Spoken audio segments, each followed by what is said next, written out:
I call upon the dead spirits of my father, who art not in heaven.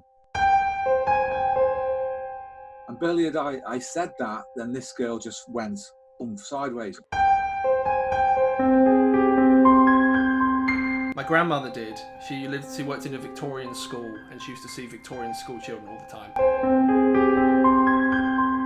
He experienced me as an auditory and visual hallucination, and I experienced him as the contents of a meditative state.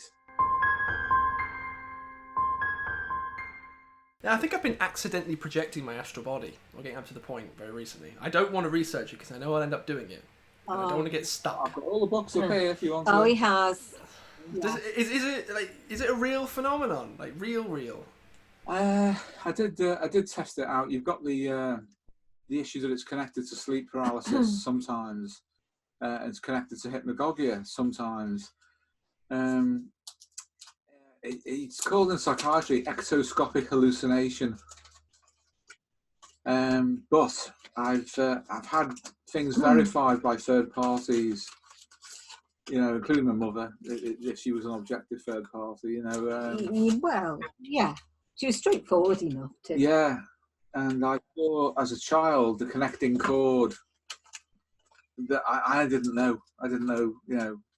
Later when I read the classic, I've got it on my bookshelf, the classic text on it by Sylvan Muldoon. It's supposed to connect the third eye, but it was the heart with me. I actually turned around and saw it. It was shocking. I'd shit myself if I did that. And then I got pulled back in. Holy God damn. So, I mean, is it a hallucination or are you actually leaving your body? It's a good question. It's a good question. You know, as I say, I've had experiences that you could interpret either way, but I have no objective proof either way. You know, but it's certainly interesting. You know, I've never used drugs, by the way, ever, because I've never needed them when it comes to dissociation. That's for sure. But I've definitely dissociated in all sorts of different ways and got involved in all sorts of practices involving imagery and breathing and stuff like that. So I'm comfortable with it in that regard, that it's just normal for me. Not normal for Paul. No, not at all normal for me. I used to say to him, do not come and see me when I was still at home. So I did, you know. Do not attempt it. I didn't always manage a successful landing. Sometimes with over or under shoes, which was really, well, pardon the pun, but that was... Well, you'd actually go and haunt people, if I'm catching your drift. Yes. Yeah, I had oh, God. So don't come and haunt me, because that seems right up your bloody alley as well. Don't do that. Be careful what you ask for. That was the reaction I had, James. Be very careful. I had some mates when I was very young, but still in the police, a young police officer who were hippies, you know, and they were into the wacky-backy and everything like that, and musicians. So I persuaded them to allow me to target them.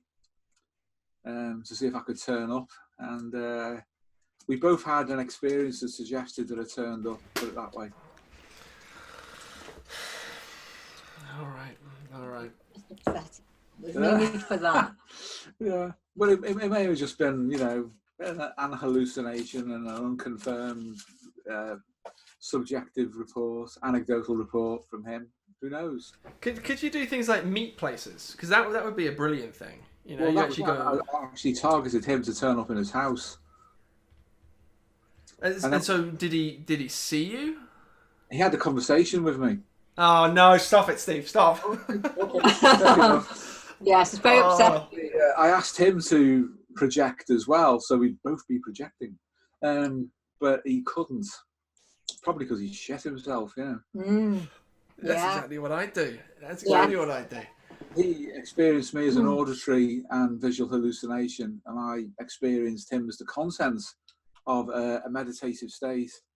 So you could argue any which way. I'm not bothered. I'm really not bothered. To me, it's just it was just interesting, and it's one amongst many that people talk about being psychonauts. You know, I didn't need drugs for this. Yeah, didn't. Do you think remote viewers do it? Well, yeah. I mean, it could be explained as a remote viewing phenomenon. You know, who knows? lots of things. We had lots of dream experiences and paranormal experiences around people dying. Oh yes, unfortunately. And precognition, all sorts of loads and loads of stuff like that. So I'm quite comfortable that these things happen. I'm also comfortable with the fact that they're still explainable for a materialistic continuum with respect to the universe, because to me, simply because you have an experience like that doesn't mean that it's non-material. It's perhaps that we don't understand what matter is. If you invent an explanation for something at the moment or at the point at which your theory for explanation runs out, well, that's just a diversion. You know, I'm absolutely sure that material reality is real. These other things, whereas they are real experiences, the objectivity of those experiences, I do not believe is outside of materiality itself. And the reason for that is that I don't know what matter is, so therefore I don't know where it begins and ends. I'm not prepared to invent something like a Cartesian dualistic, you know, sort of substance that's separate from matter, because I don't know where matter begins and ends, but it is a real material thing that I can experience all the time. So I'm content with that. Precognition and all the other stuff that's happened when we worked with that spiritual healer. For 5 years we were apprenticed to him, and we saw some incredible things and experienced them. That was all very interesting, and that's how I like to take experiences like that, and always have done, as being interesting. And then there's another layer of interest beyond that, which is how people want to interpret these interesting experiences that they have, and then how they build up these fantasies. They just run away with themselves, and it's like, well, you know, what's going on here? You're getting further and further away from the phenomenon. And it's like that with dream analysis. Suppose somebody types out a text of a dream and puts it on the internet, say. It could be in a forum, and then someone else responds. Well, neither of those phenomenon are the dream. They're not even the in-person presence of the dreamer who you can work with, because it's going through text. All you're really doing is analysing text.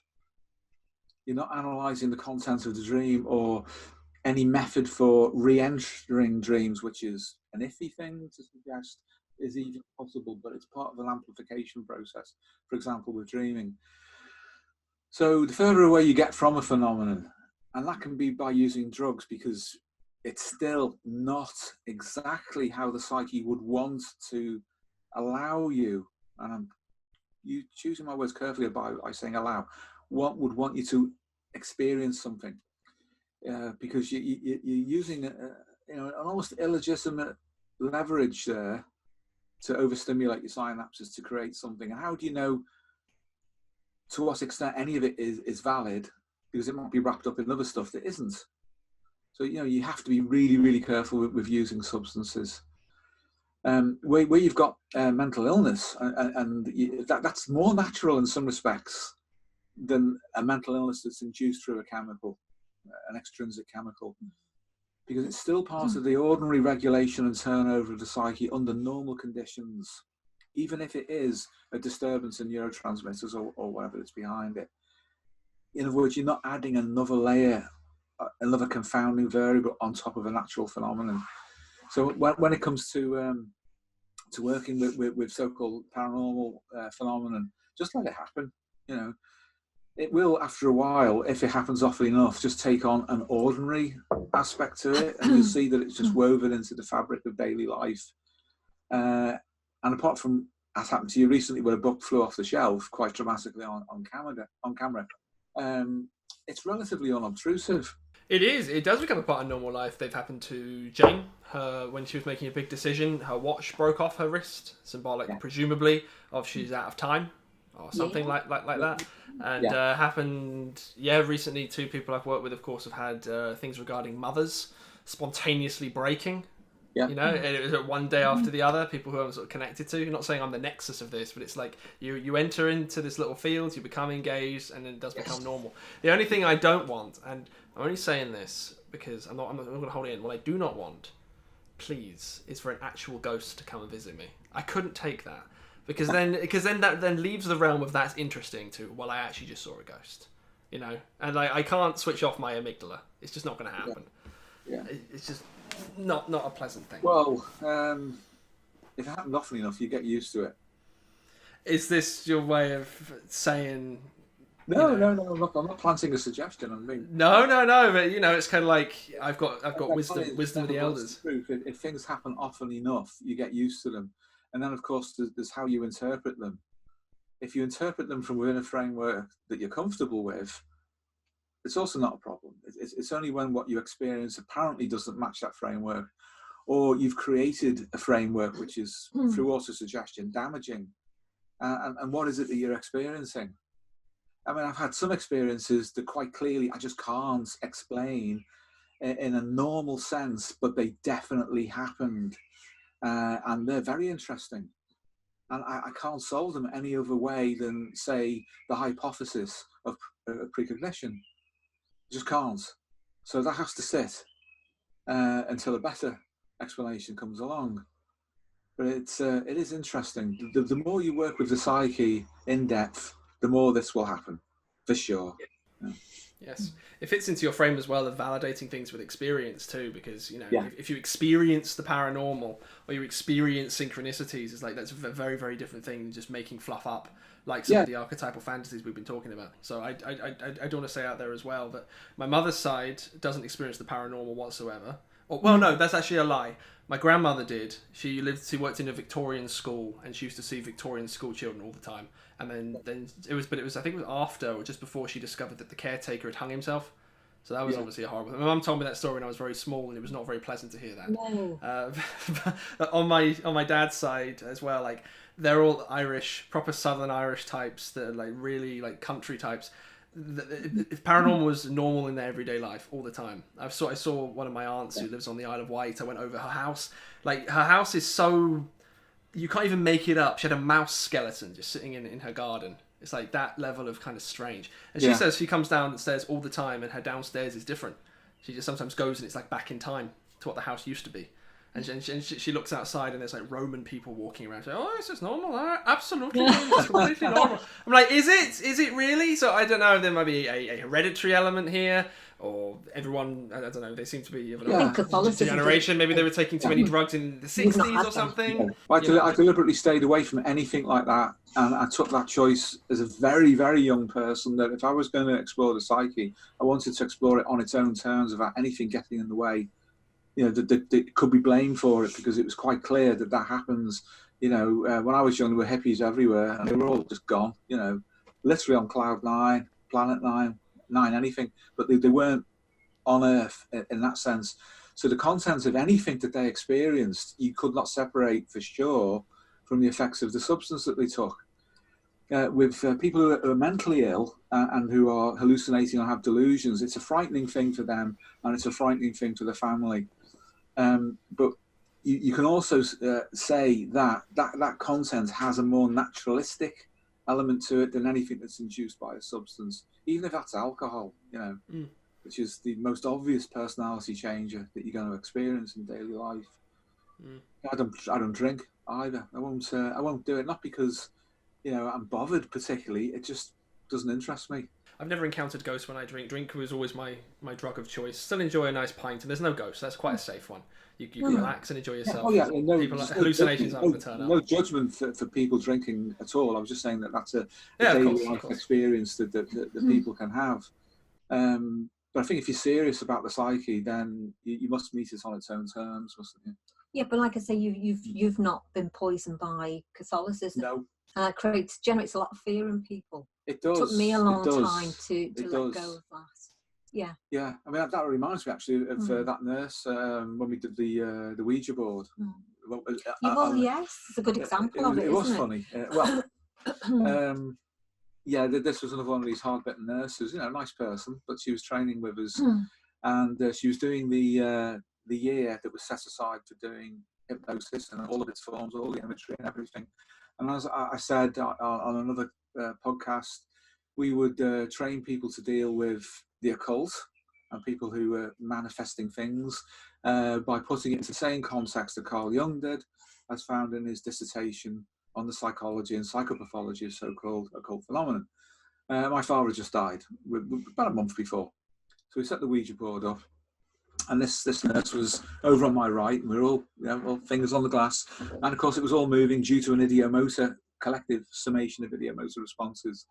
So I said, I call upon the dead spirit of my father, who art not in heaven. And barely had I said that, then this girl just went sideways and completely unconscious before she hit the floor. And she also took out a practice manager from a local GP practice, which was a good thing. Took her out as well on the way down. It's just collapsed out and gone. And she was Catholic. So that short circuited. We went straight to the brainstem and switched off her consciousness. Boom, gone, out. There you go. Didn't bother me, and it was my dad. But that's because we had a different way of perceiving what we were experiencing, and like yes, I did not have Roman Catholic conditioning. No, you didn't. So I didn't have the superstitious fear of what we were doing. Even though what I said potentially was a challenge to the dead spirits of my father who art not in heaven. But so this young lady, that was like trying to summon the devil up. Yes. Yes, because that would make sense in the Catholic framework. I was raised Catholic as well, and like I remember looking it up as well. Maybe this is where my fear of ghosts comes from. Yes. But I remember looking up on the internet when I was fairly young, like, do Catholics believe in ghosts? And the answer is like, no, they don't. Like, they're not meant to anyway. Yes. Like, it doesn't make any sense. It just, there is this underlying level of superstition, because if demons exist and they have appeared, then maybe the ghosts are demons, and then the demons are always coming for you. And then the beliefs become quite pagan, actually. If you talk to general Catholics, like in depth, at least where I'm from, it becomes like, well, there are angels all around us all the time, and there are demons all around us all the time. And it's like, it's not in scripture. It just seems to arise from this type of thing. I don't like that very much, personally. And no respect to anybody else with their beliefs, of course, but it's just a bit kind of like, I'd rather, a bit like, you better not pout, you better not cry, Santa Claus is always watching you, and all this kind of thing. So I'd rather not, actually. I'd rather be by myself, alone. My own psyche is kind of enough, I think. Yeah, it's far healthier. A lot of Christians are secret polytheists in terms of superstition. And the system itself, because it's populated with saints who are prayed to as well, it's not just a Trinity. Just for some Christians, it's also that. And in effect, there's very little difference between a whole pantheon of deities. So, add a little bit of superstition and weak ego boundary to that, and cultural conditioning, and you set someone up for something awful. Satan, right, belongs in those cultures that produced Satan. And if you believe in those things, then you're basically creating your own devil and your own demon, who under the right conditions will come for you. I know that firsthand as well. The even down to the whole idea of the Dante's Inferno, which I was so attached to. It's so Dante was looking at the shadows of Christianity, not, as I thought it was, objective morality that arose from these sacred texts. It's like, no, it was a belief system. Like, Satan didn't exist in ancient Greece or ancient Rome. No. Because they were primitives. They were pagans, and they didn't refer to themselves as pagans. That's a term of abuse. It's and one that the so-called pagans have adopted, which is a shame. I have Welsh ancestry on my father's side, direct line. But, to call yourself Welsh, if you are from Wales, is effectively calling yourself a term of abuse, because it means foreigner. It means stranger. A foreigner in their own land. The term was given to them by the invading Germanic tribes, the Angles and Saxons. And they took it on and started calling themselves that, which is a bit daft. It's the same with the notion of pagan as well. The Greeks and the Romans in the pre-Christian era regarded themselves, and rightly so, as being extremely civilized. It's just a strange trick the psyche plays, isn't it, collectively? Yes, it is, and that even the myths that the Romans seem to have dreamed up about the Druids and all of their human sacrifice, it sort of still sticks. Because if you mention Druids to people, it's like, cloaked people in the woods sacrificing human beings. It's like, no, probably not. Well, the Romans were not unafraid of doing things like that. They just dressed it up differently as a sport and called it the games and the gladiatorial arena and so forth. And crucifixion was a very popular way of disposing of people, and had been for hundreds and hundreds of years before the Christian era. It's goes on all over the place, that kind of thing, and then projection.